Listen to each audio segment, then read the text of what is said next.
Praise Lord. सुबह के समय आप सबको दैनिक वचन में मैं स्वागत करता हूं। आइए सुबह के समय परमेश्वर के वचन की ओर हम जाएं। आइए मेरे साथ खोल दीजिए यूहन्ना का सुसमाचार उसका 15वां अध्याय उसका 5वां वचन। जब हम पढ़ते हैं तो इस प्रकार से वचन क्या था, मैं आपके लिए पढ़ना चाहता हूँ। मैं दाखलता हूँ, तुम डालियाँ हो, और जो मुझ में बना रहता है फलता है, क्योंकि मुझसे अलग होकर तुम कुछ भी नहीं कर सकते। परमेश्वर का वचन इस जगह पर ऐसा कहता है कि आप और मैं डालियां हैं। परमेश्वर दाख लाता है और हम डालियां हैं। और वचन ऐसा कहता है कि जब डालियां उस दाख के साथ जुड़ा रहता है तो फल लेके आता है, लेकिन जब ये डालियां दाख से अलग होकर कुछ नहीं कर सकता। मेरे प्रियो, आप और मैं जब परमेश्वर के साथ जुड़े रहते हैं तब फल लेके आते हैं, हमारे व्यक्तिगत जीवन में, हमारे सेवकाइयों में। तो याद रखें, आप और मैं डालियां हैं। ये डालियां उस दाग की लता से जुड़ी हुई हैं, और जब तक हम जुड़े रहते हैं तब तक फलवंत होते हैं, तब तक हम बढ़ोतरी को देखते रहते हैं। लेकिन जब हम डाली उस दाग से अलग हो जाती है तो कुछ नहीं कर सकते हैं। उत्पत्ति की किताब उसका 49 उसका 22 वचन जब हम पढ़ते हैं तो वचन इस प्रकार से कहती है, यूसुफ फलवंत दाखलता की एक शाखा है, वह सोते के पास लगी हुई फलवंत लता की एक शाखा है, उसके डालियां भीत पर से चढ़कर फैल जाती है।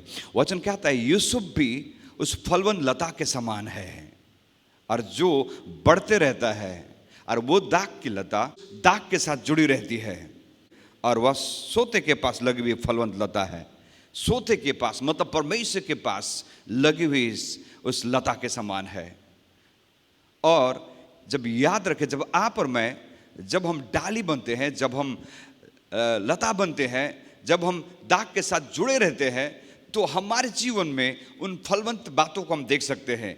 लेकिन शैतान उन बातों को नहीं चाहता कि आप फलवंत हो, आपकी सेवकाई फलवंत हो, आपका पारिवारिक जीवन फलवंत हो, आप आशीष में आगे बढ़े, आप उन्नति में आगे बढ़े, आप अभिषेक में आगे बढ़े। वो नहीं चाहता। यहाँ पे यूसुफ के बारे जब हम देखते हैं तो यूसुफ के बारे में देखते हैं, वो तो फलवंत लता के समान तो है, और डाली के समान तो है। लेकिन जब नीचे के वचन जब हम पढ़ते हैं उसका 23वां वचन, तो ऐसा कहता है, धनुधारियों ने उसको खेदित किया और उस पर तीर मारे और उसके पीछे पड़े। और 24 वचन जब पढ़ते हैं तो ऐसा कहता है, उत्पत्ति उसका 49 उसका 24, पर उसका धनुष दृढ़ रहा और उसकी बाह और हाथ याकूब के उसी सर्वशक्तिमान ईश्वर के हाथों के द्वारा फुर्तीले हुए, जिसके पास से वह चरवाहा आएगा जो इज़राइल का पत्थर भी ठहरेगा।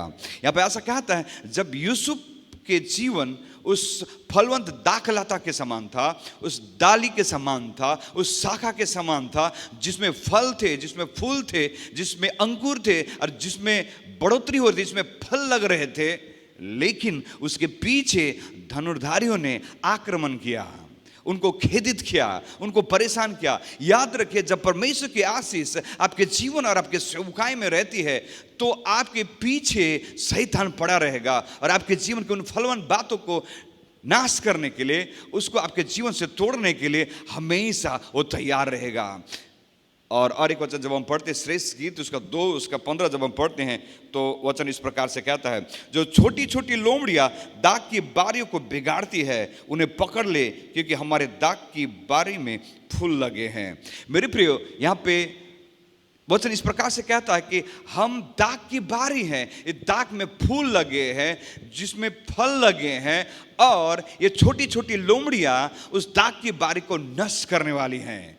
और वचन कहता है कि उस लोमड़ियों को पकड़ ले, ताकि हमारे दाग में जो फूल लगे, जो फल लगे हैं, जो फलवंत है, उसे नाश ना करने पाए। मेरे प्रिय, आपके और मेरे जीवन में, आपके और मेरे सेवकाई में कई बार ये फलवंत परमेश्वर हमें करना चाहते हैं, प्रभु हमको बढ़ाना चाहता है। लेकिन छोटी छोटी लोमड़ियां जो हमारे जीवन में उन सारे फलवंत बातों को, उन सारे बढ़ोतरी की बातों को, उन सारे आशीषों बरकतों को, उन सारे बड़ी सेवकाई को, उन सारे चमत्कारों को जो प्रभु हमारे जीवन में करना चाहता है, ये छोटी छोटी लोमड़ियां उसे नाश करना चाहता है। आज उन लोमड़ियों को हमको पकड़ने की जरूरत है मेरे प्रिय। आज वो लोमड़ियां कौन है जो हमारे जीवन में नाश करना चाहता है? ये लोमड़ियां शैतान के द्वारा भेजी गई वो सारी बातें हैं जो धीरे धीरे हमारे जीवन में कार्य करती है और हमारे जीवन को जो फलवंत होना चाहिए वो फलवंत होने से रोक देती है मेरे प्रियो। ये जो लोमड़ियां हैं जो हमें परमेश्वर से अलग कर देती है, ये जो लोमड़ियां हैं जो दाग में जो फल लगे हैं उसे नाश करना चाहता है। कई बार हमारे जीवन में लोमड़ियां जो है निराशा का रूप को लेके आते हैं। हम निराश हो जाते हैं छोटी छोटी बातों को, हम निराश हो जाते हैं सेवकाई की बातों को देखकर। हम देखते हैं कि सेवकाई में बढ़ोतरी होना चाहिए लेकिन नहीं हो पाता, और ये छोटी छोटी लोमड़ियां हमारे जीवन में उन निराशा की बातों को डालता है, जिसकी वजह से वे लगने वाले जो फलवंत बातें हमारे जीवन से वो नाश हो जाती है।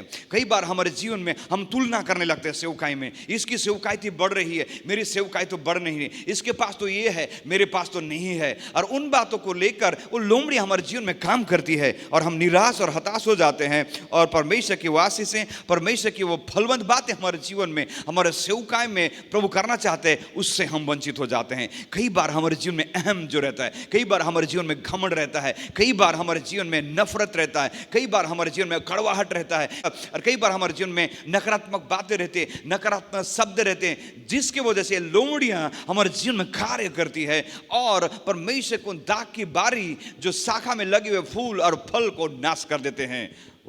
वचन कहता है उन लोमड़ियों को आज हमको पकड़ने की जरूरत है। यदि लोमड़ियों को हम नहीं पकड़ते हैं तो हमारे जीवन को, हमारे सेवकाई को, हमारे जीवन की बढ़ोतरी को, हमारे जीवन के उन अभिषेक को, हमारे जीवन के बुलाहट को वो नाश कर देंगे मेरे प्रियो। ये लोमड़ियां हमारे जीवन में संदेह को लेके आता है, हमारे जीवन में निराशा की बातों को लेके आता है। हम जल्दी से हार मानने लगते हैं, हम सोचते कि सब कुछ खत्म हो चुका है, हम सोचते अब मैं कुछ नहीं कर सकता। इन बातों को हम सोचते हैं और हम गिव अप कर जाते हैं, हम हार मान जाते हैं। मेरे प्रियो, शैतान की यही योजना है कि आपके जीवन की वो फलवंत लता की समान जो प्रभु चाहता है बढ़े, वो नहीं चाहता कि आप बढ़े, इसलिए वो कोशिश करता है। उसने यूसुफ के जीवन की उन फलवंत बातों को नाश करने के लिए उसने कोशिश किया। वो शैतान आपके जीवन की, आपकी सेवकाई की उन बातों को नाश करने के लिए हमेशा तत्पर रहता है। इसलिए याद रखें, हमारे जीवन में उन छोटे छोटे लोमड़ियों को आने के लिए मौका ना दे। कई बार हमारी बुरी आदतें वो लोमड़ियों के समान काम करती हैं, कई बार हमारे जीवन में लालच उन सारे लोमड़ियों के समान काम करती है, जिसकी वजह से हम परमेश्वर के उस फलवंत दाखला था हम नहीं बन पाते और हम उस फल और उस बढ़ोतरी से वंचित हो जाते हैं। आज हमारे जीवन में कौन सी लोमड़ियां काम करती है, आज हमें उसे जानने की ज़रूरत है। आज हमें किसी के साथ तुलना करने की ज़रूरत नहीं, किसी को न्याय करने की ज़रूरत नहीं, किसी को उंगली दिखाने की ज़रूरत नहीं है, किसी के प्रति कड़वाहट रखने की ज़रूरत नहीं है, किसी के प्रति बैरभाव रखने की ज़रूरत नहीं है, नकारात्मक बोलने की ज़रूरत नहीं है, नकारात्मक सोचने की ज़रूरत है नहीं है, नकारात्मक बातों को सुन के उसके ऊपर में प्रत्युत्तर देने की ज़रूरत नहीं है। हमारे जीवन की छोटी छोटी बातें जो हमारे जीवन को नाश कर देती है, उसे आज हमको पकड़ने की जरूरत है। ये और कुछ नहीं, ये शैतान हमारे जीवन में इन सारे विवादों को, इन सारे बातों को, इन सारे कड़वाहट को हमारे जीवन में डालना चाहता है, ताकि जब ये लोमड़ियां कार्यरत हो जाती है, हमारे जीवन में लगने वाले दाग के फूल और फल को पूर्ण रीति से नाश कर देता है। ये महीना जहाँ पे हम देखने वाले हैं कि कई सारे जो हमारे कलीसिया के परिवार छुट्टियों के लिए जाएंगे और चर्च में लोगों की संख्या कम हो जाती है। कई बार ये सारी बातें हमारे जीवन में निराशा लेके आती है, लेकिन याद रखें ये निराशा वो लोमड़ी है जो हमारे जीवन में लेके आती है। निराशा हमारे जीवन में जब आती है तो हम आगे नहीं बढ़ पाते, हम रुक जाते हैं। निराशा एक ऐसा हथियार है शैतान का जो हमेशा फैलता है। हम जब निराश होते हैं, हम किसी से बात करते हैं, वो भी निराश हो जाते हैं। ये कंटेजियस है, फैलता है। ये लोमड़ी का काम है। ये लोमड़ी हमारे जीवन में जो हमको निराश कर देता है और परमेश्वर के उन सारे आशीषों को, परमेश्वर के बुलाहट को, परमेश्वर के उन अभिषेक को हमारे जीवन से कमजोर कर देता है। परमेश्वर के प्रति प्रेम को, सेवकाई के प्रति उस जोश को, सेवकाई के प्रति उस जलन को हमारे अंदर में कमज़ोर कर देता, कम कर देता है। आज उन लोमड़ियों को पकड़ने की ज़रूरत है। यदि हम उन लोमड़ियों को नहीं पकड़ते मेरे प्रिय, वो लोमड़ियों हमको पकड़ लेगा। वो लोमड़ियाँ हमारे जीवन को नाश करने वाली है। और परमेश्वर की जो फलवंत बातें प्रभु हमारे जीवन से चाहता है उसे हम नहीं पकड़ पाएंगे। वो लोमड़ी हमें परमेश्वर की संगति से, परमेश्वर की योजना से, परमेश्वर की बुलाहट से अलग करना चाहता है। आज उस लोमड़ियों को पकड़ने की ज़रूरत है ताकि हम परमेश्वर की उस फलवंत लता, उस फलवंत दाग के समान बने, उस डाल के समान बने, जो हमारा जीवन परमेश्वर के लिए महिमा का कारण बनने पाए, हमारी सेवकाई प्रभु के लिए महिमा का कारण, गवाही का कारण बनने पाए। आज की सुबह इस वचन के द्वारा प्रभु आपको आशीष दे। आइए हम प्रार्थना करें। प्रभु हम प्रार्थना करते हैं सुबह के समय परमेश्वर प्रभु, जिस प्रकार से आज हमने सुना, हमने देखा वचन में प्रभु, यूसुफ को प्रभु आपने उस फलवंत दाखलता के समान आपने बनाया और वो भीत के ऊपर चढ़ता है। प्रभु आपने हमें चुना है, आपने हमारे सेवकाई को अलग किया है ताकि प्रभु हमारी सेवकाई, हमारा जीवन बढ़े और बढ़ते ही रहे। लेकिन प्रभु जिस प्रकार से हमने वचन को देखा कि लोगों ने उसको खेदित किया, उसे परेशान किया, उसकी उस बढ़ोतरी को रोकने के लिए कोशिश की। प्रभु कई बार जिस प्रकार से श्रेष्ठ गीत कहता है, लोमड़ियाँ हमारे जीवन में काम करती है दाग की बारी को नाश करने के लिए। प्रभु आज प्रभु उन सारे लोमड़ियों को हम पकड़ना चाहते हैं, हमारे जीवन से निकालना चाहते हैं, सेवकाई से निकालना चाहते हैं, जो हमारे जीवन में निराशा है, हमारे जीवन में विवादें, हमारे जीवन में संदेह, हमारे जीवन में प्रभु उन सारे निराशा, हमारे जीवन में हताशा की परिस्थिति को लेकर आता है, कड़वाहट को लेकर आता है, तुलना करने वाली बातों को लेकर आता है, अपने आप को तुच्छ, अपने आप को छोटा समझने वाली बातों और विचारों को लेकर आता है, नकारात्मक विचारों को लेकर आता है। प्रभु उन सारे छोटे लोमड़ियों को हम अपने जीवन में पकड़ना चाहते प्रभु जी, हमारे सेवकाई में पकड़ना चाहते, ताकि प्रभु आपके उस फलवंत दाग की लता में प्रभु किसी प्रकार का नुकसान ना होने पाए। प्रभु मैं प्रार्थना करता हूँ प्रभु, जितने हमसे जुड़े हुए हैं प्रभु जी, सुन रहे हैं प्रभु, आशीष कीजिए प्रभु। अरे मई का महीना प्रभु जी हर एक के लिए प्रभु आशीष का कारण, उत्साह का कारण, आगे बढ़ने का कारण, फलवंत का कारण होने पाए प्रभु जी। धन्यवाद प्रभु जी, प्रार्थना सुनने के लिए यीशु के नाम से हम प्रार्थना मांगते हैं। आमीन, आमीन, आमीन। प्रभु आप सबको आशीष दे, सबको जय मसीह की। God bless you.